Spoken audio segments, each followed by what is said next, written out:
नमस्कार साथियों, स्वागत है आप सभी का हमारे चैनल में। आपको ईपीएस 95 के तहत मिनिमम पेंशन के बारे में विस्तार से जानकारी बताएंगे। जो अभी 10 मिनट पहले ताजा अपडेट निकलकर सामने आ रही है कि सरकार ने कहा कि मौजूदा 1000 रुपये की मिनिमम पेंशन को बनाए रखने के लिए बजट सपोर्ट देती रहेगी।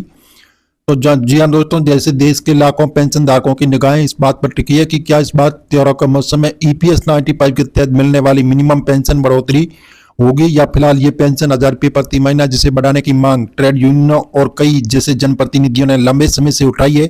सरकार सांसदों का मानना है कि इस संबंध में कई अनुरोध मिले, हालांकि इस बार भी सरकार ने साफ नहीं किया है कि वह कब तक कोई फैसला लेगी। ईपीएस 95 क्या है? एम्प्लॉयज पेंशन स्कीम यानी ईपीएस 95 साल 1995 में शुरू की गई एक सोशल सिक्योरिटी स्कीम। इसका मकसद कर्मचारियों को रिटायरमेंट के बाद हर महीने पेंशन, रिटायरमेंट के बाद पेंशन देना। स्कीम एम्प्लॉयज प्रोविडेंट फंड यानी ईपीएफ का ही हिस्सा है।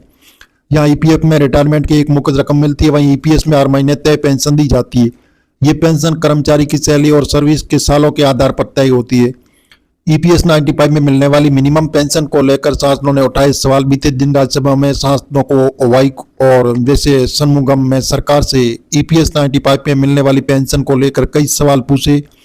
कार्यकाल में जैसे उन्हें जानना चाहिए कि सरकार लंबे समय से ईपीएस पेंशन बढ़ाने पर विचार कर रही है। अगर हाँ, तो इतने दबाव और कोर्ट के निर्देशों के बावजूद अब तक कोई फैसला नहीं हुआ है। जब फंड में पैसे है तो फिर बढ़ोतरी में रुकावट क्या? तो क्या सरकार त्योहारों के सीजन को देखते हुए जल्द कोई फैसला लेगी? सरकार ने मिनिमम पेंशन बढ़ाने की मांग पर दिया यह जवाब। बताया जा रहा है कि सरकार ने बताया कि ट्रेड यूनियनों और जनप्रतिनिधियों ईपीएस 95 तहत के मिनिमम पेंशन 1000 रुपये से बढ़ाने की कई मांगे मिली है, लेकिन सरकार ने यह भी बताया कि ईपीएस 95 रिफाइंड कंट्रीब्यूशन जैसे डिफाइंड बेनिफिट स्कीम है, इसमें जो फंड बनता है तो 2 हिस्सों में आता है। एम्प्लॉयज की सैलरी 8.33% हिस्सा और केंद्र सरकार की तरफ से बजट में दिया गया 1.16% योगदान, जो 15,000 रुपये तक की सैलरी पर लागू होता है।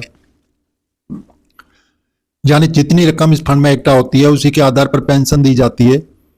तब ये बताया जा रहा है कि जैसे एक्चुअल जैसे डेफिसिट यानी अनुमान से कम फीडिंग की स्थिति सामने आई, बावजूद सरकार 1000 रुपये प्रति महीना मिनिमम पेंशन देने के लिए अलग से बजट में मदद देती है। सरकार ने ये सवाल में कोई सीधा जवाब नहीं दिया, यानी फिलहाल अब तक तय नहीं है कि ईपीएस 95 पेंशन को इस बार मौके पर कोई तोहफा मिलेगा या नहीं। सरकार इतना जरूर कहा कि मौजूदा 1000 रुपये की मिनिमम पेंशन को बनाए रखने के लिए सपोर्ट देती रहेगी। इसका मतलब है कि फिलहाल पेंशन बढ़ाने को लेकर कोई ठोस टाइमलाइन तय नहीं है और पेंशन धारकों को अभी इंतजार करना होगा कि तो जी हाँ दोस्तों, इस प्रकार जो बताया जा रहा है कि अभी सरकार से अभी हाल फिलहाल ऐसी घोषणा नहीं हुई है। ये जानकारी मीडिया आधारित है, तो आप सरकार की ऑफिशियल वेबसाइट पर जाकर आप इनकी जानकारी ले सकते हैं। तो और मिलेंगे एक नई वीडियो के साथ, तब तक के लिए धन्यवाद।